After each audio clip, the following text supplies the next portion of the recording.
The restricted East Corridor camera displayed a steady green feed, as it always did after midnight. Yet a small porcelain horse lay on the marble floor beneath the archway, one that belonged in the nursery 2 floors above. The royal guard on rotation stopped. The corridor was sealed. No child was permitted near it. He checked the access log. No entries. Still, something had passed through.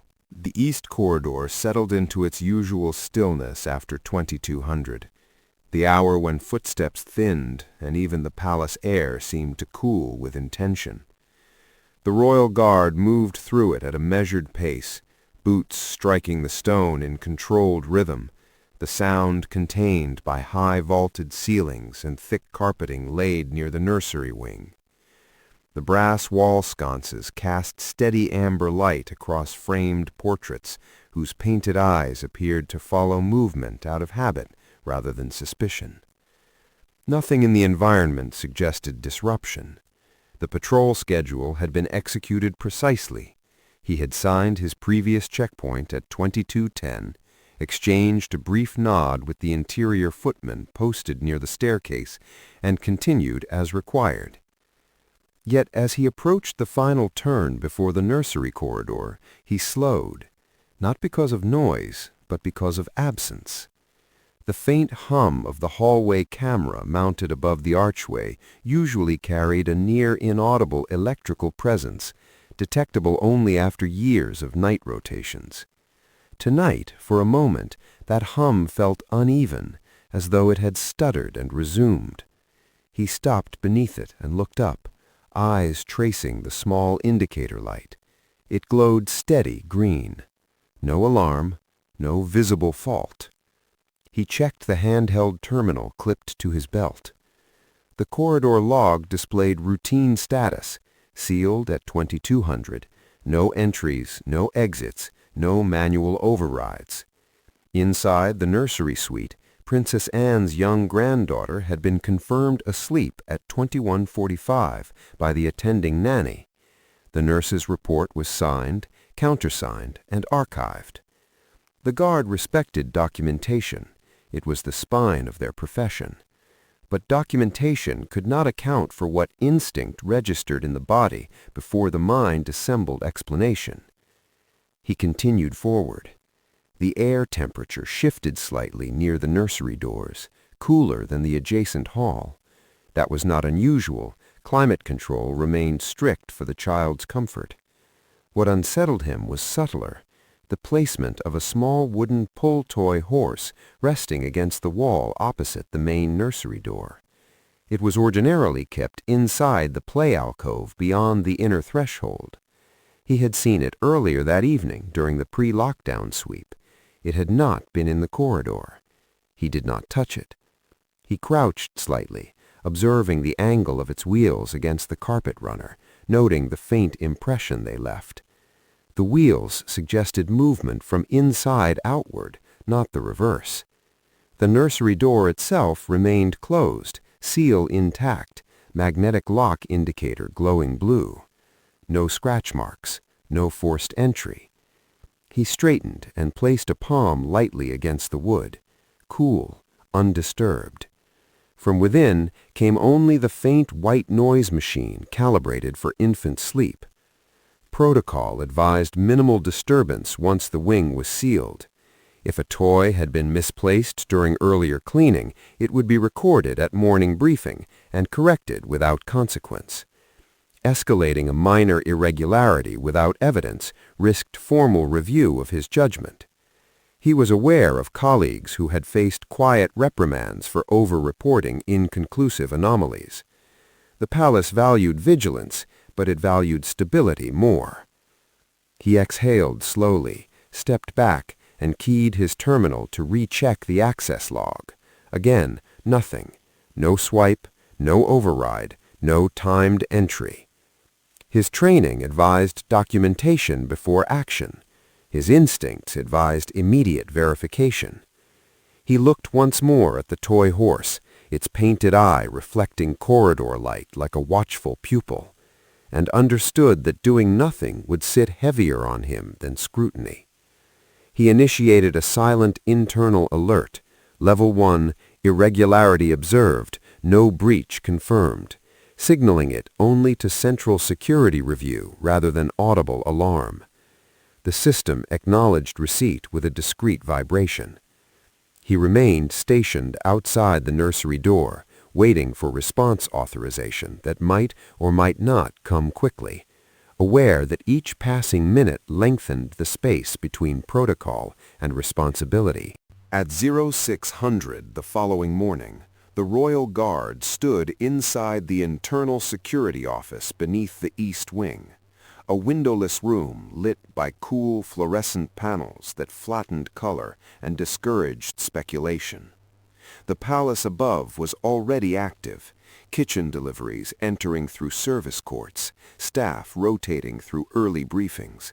But down here, the atmosphere remained insulated, procedural. Sergeant Whitcomb positioned himself at the central console and cued the archived corridor feed from 2150 to 2230. The guard watched without speaking, hands clasped behind his back, posture formal even in private review. The footage rolled in monochrome clarity, his own figure conducting the 2130 sweep, the toy horse clearly visible inside the nursery alcove when the door briefly opened for the nanny's final check. At 2200, lockdown confirmation appeared in the corner of the frame. The corridor emptied. For 11 minutes, nothing moved. Then, at 22:11:32, the screen registered a distortion so slight it could have passed as compression error. A horizontal flicker, less than 2 seconds, during which the image softened and recalibrated. The system automatically corrected itself. No alert banner, no freeze, just continuity. Whitcomb replayed it at reduced speed. The guard leaned forward almost imperceptibly. During the distortion, the camera's timestamp remained consistent. When the image stabilized, the corridor looked unchanged, except the toy now rested outside the nursery door. No figure entered or exited.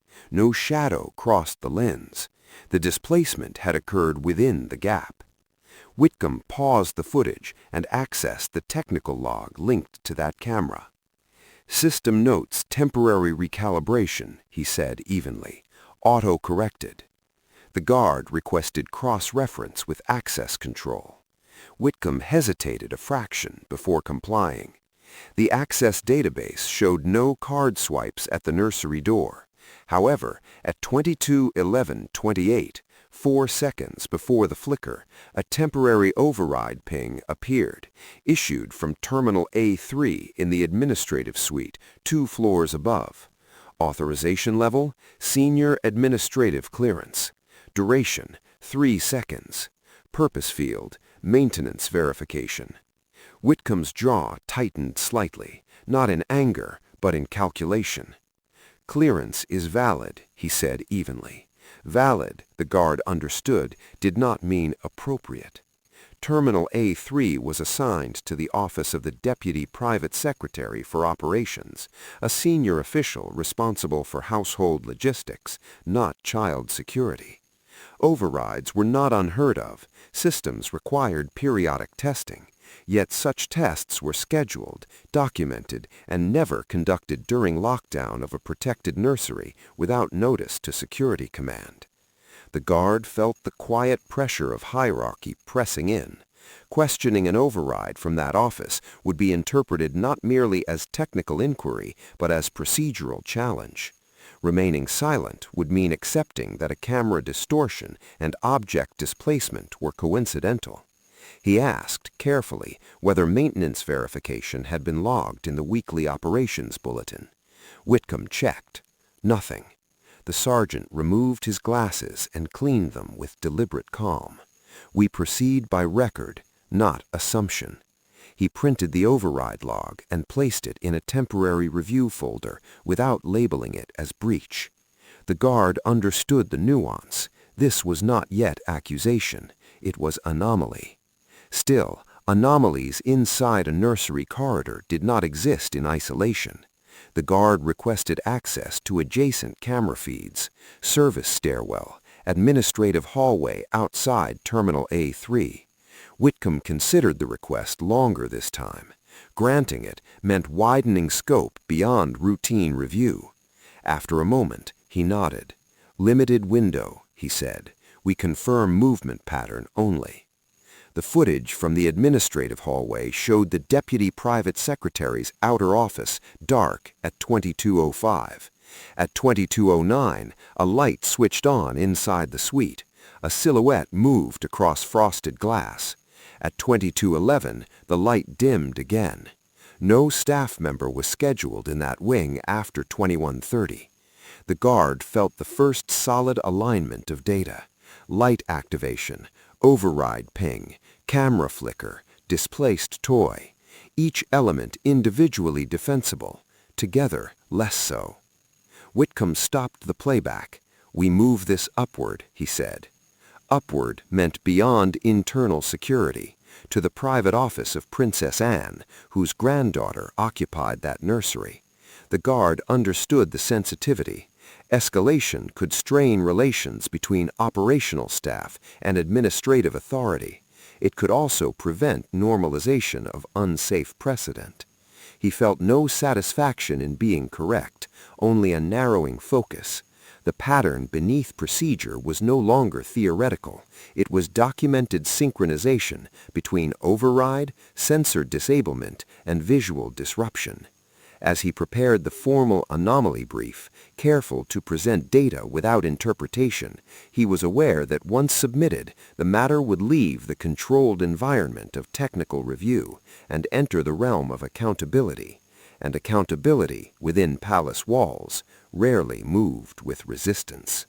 The formal anomaly brief was delivered at 1640 through secure internal channels, addressed to the private secretary's office with restricted classification.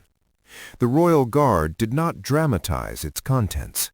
He listed timestamps, system responses, cross-referenced engineering confirmations, and appended still frames from the corridor feed. The language remained neutral. Temporary override issued from Terminal A3. Synchronized camera recalibration. Concurrent 3-second disablement of nursery door sensor. Displaced object observed post-event. No conclusions, no speculation. He signed it with rank and identification number, aware that attaching his name fixed responsibility as firmly as it did credibility. By early evening, a summons arrived, not to a public inquiry, but to a contained review convened by Princess Anne herself within a smaller council room off the West Gallery. The guard entered with Sergeant Whitcomb at his side. The room carried none of the grandeur reserved for ceremonial gatherings. It was functional, paneled in dark wood, lit by shaded lamps that cast controlled pools of light over the oval table. Princess Anne sat at the head, posture upright, expression composed, reading the printed brief. Two senior officials occupied the adjacent seats. The Deputy Private Secretary for Operations, the origin of Terminal A3, and the head of Household Administration. No aides, no note-takers beyond a single security clerk. The atmosphere was disciplined rather than accusatory.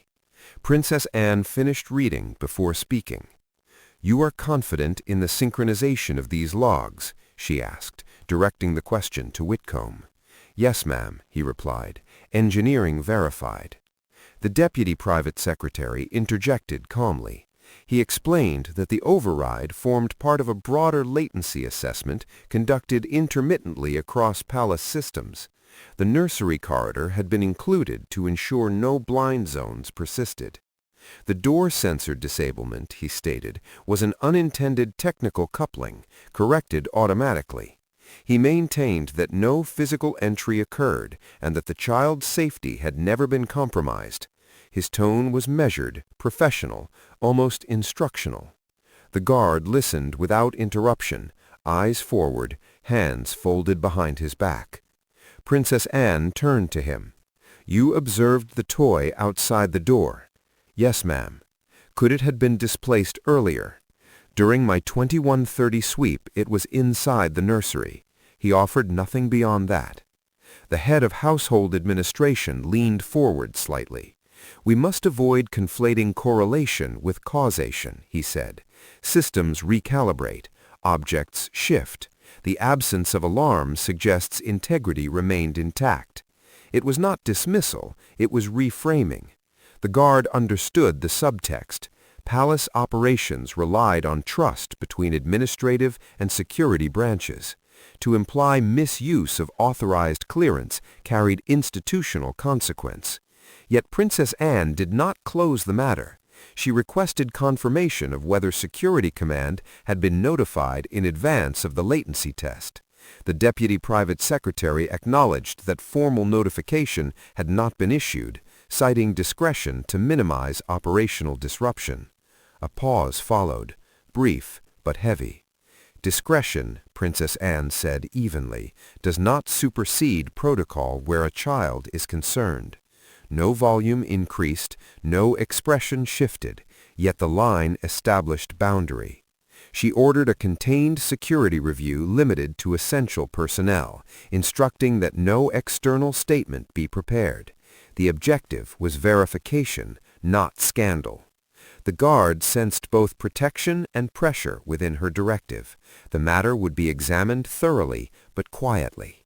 As the meeting concluded, the Deputy Private Secretary's gaze met the guard's for a fraction longer than necessary, not hostile, but assessing.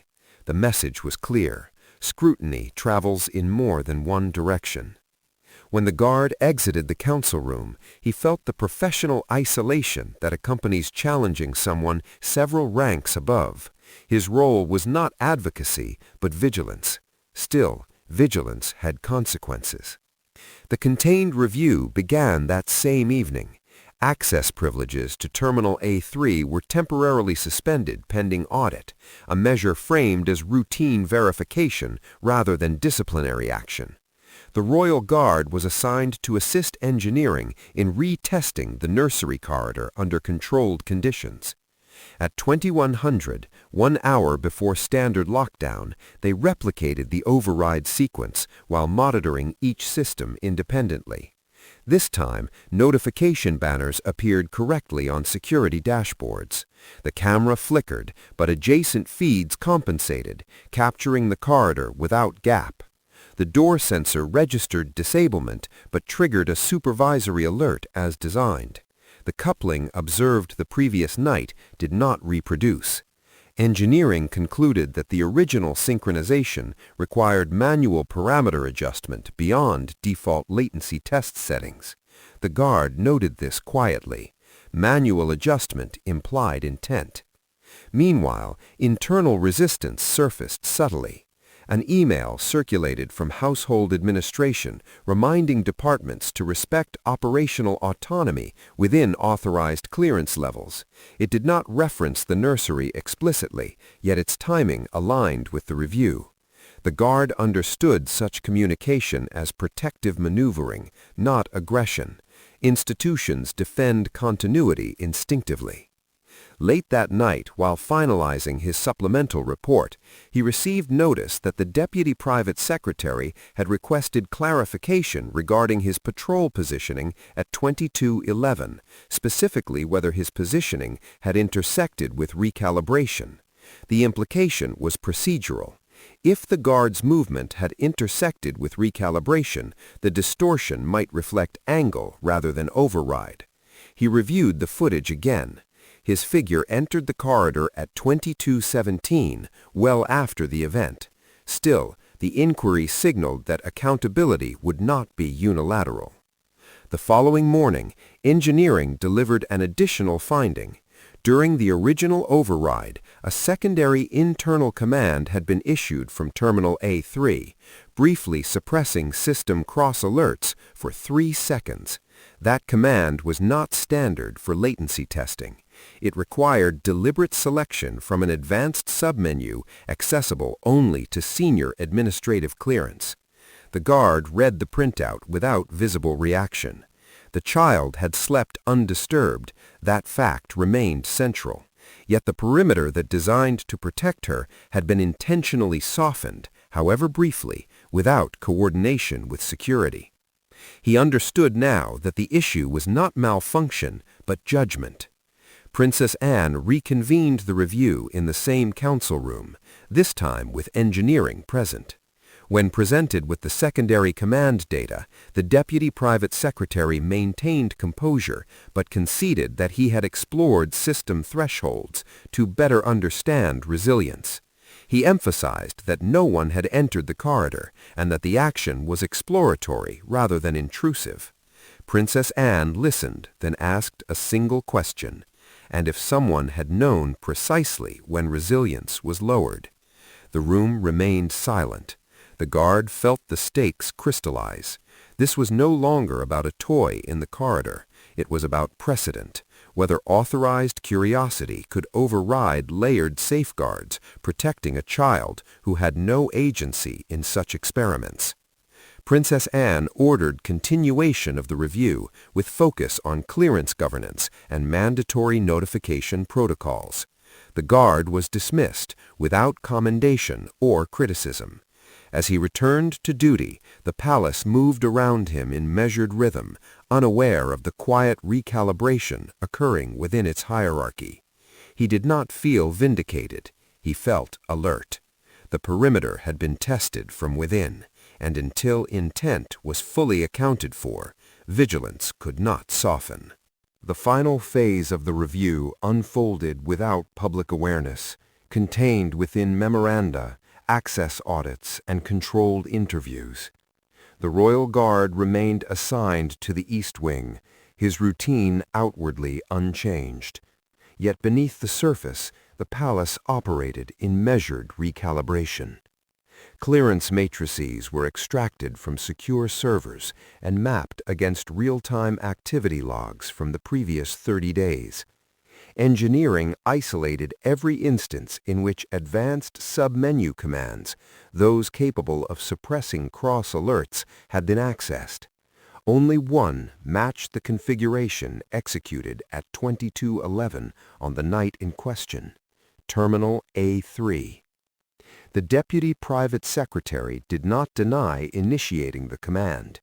In a formal statement delivered to Princess Anne and Security Command, he described the action as an unscheduled resilience assessment. He maintained that understanding the system's upper limits would enable administrative leadership to advocate for future upgrades. He insisted that the nursery corridor had been selected precisely because its safeguards were robust, not because it was vulnerable. The Royal Guard read the statement in silence. The language was rational, composed, absent of malice, yet it failed to address the essential boundary. No assessment had been coordinated with those responsible for immediate physical protection. No risk calculation had included the human factor of response time within a silent 3-second gap. Engineering reconstructed the sequence in technical detail. When the override engaged, the camera's recalibration created a fractional blind interval. Simultaneously, the door sensor accepted a suppression command, allowing manual pressure without triggering alarm. In theory, an individual positioned outside the nursery could have entered and exited within that window if timing were exact. In practice, the probability was low, but not zero. The Royal Guard understood probabilities differently than administrators did. For him, the standard was not statistical reassurance, but elimination of avoidable exposure. Princess Anne convened a final closed session. No raised voices marked the discussion. The Deputy Private Secretary acknowledged that bypassing notification had been an error in judgment, not intention. He accepted responsibility for procedural overreach.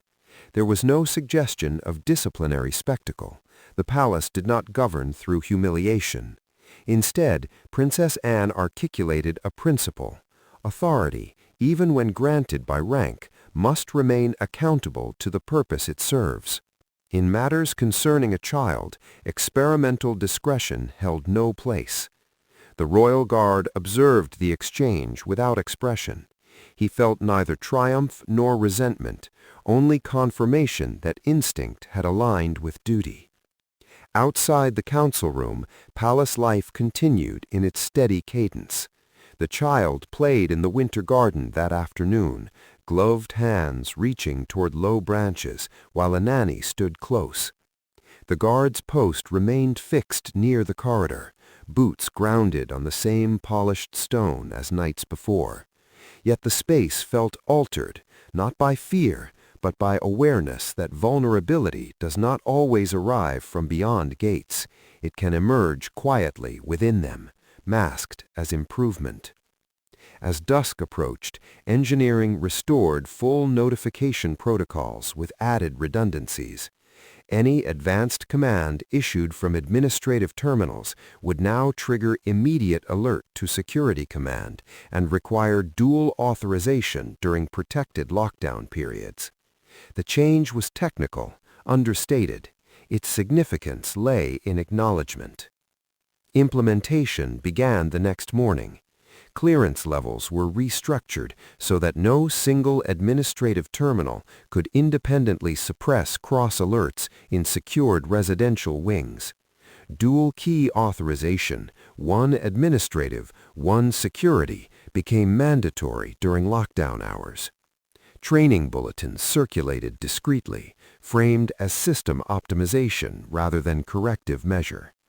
The deputy private secretary retained his position, but certain advanced permissions were reassigned pending oversight review. The adjustment preserved institutional continuity while narrowing unilateral reach. The Royal Guard noted the precision of the response. Accountability had been applied without destabilization. That evening, as the corridor sealed again at 2200, the guard performed his sweep with deliberate calm. The toy horse rested inside the nursery alcove, exactly aligned with the baseboard. He registered its position not out of suspicion now, but habit reinforced by experience. At 2211, he paused beneath the camera, aware of the timestamp without consciously seeking it. The indicator light glowed steady, no flicker. His handheld terminal vibrated briefly, a routine confirmation that the system now acknowledged its integrity. He placed his palm lightly against the nursery door, as he had the previous night. Cool wood, stable seal. Within, the white noise machine hummed softly, joined by the faint cadence of a sleeping child's breathing.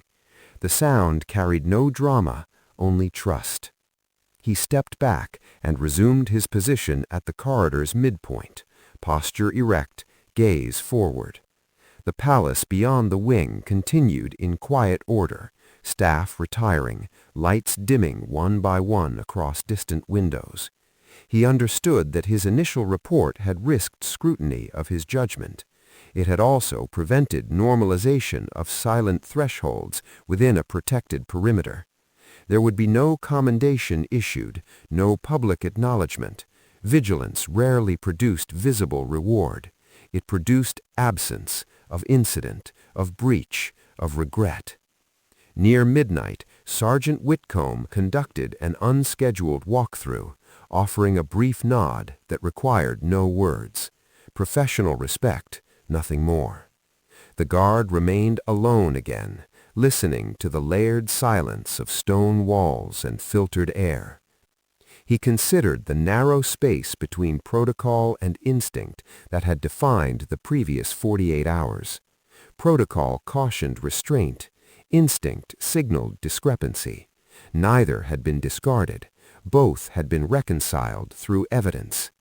The child slept undisturbed, unaware of administrative curiosity or procedural correction. That unawareness was the measure of success. As the clock shifted towards 0000, the corridor lights dimmed incrementally to night setting. The guard adjusted his stance and continued his watch. The breach had existed only in potential, contained before it matured. Within palace walls, That was often the most decisive victory. Threat identified not by alarm, but by attention.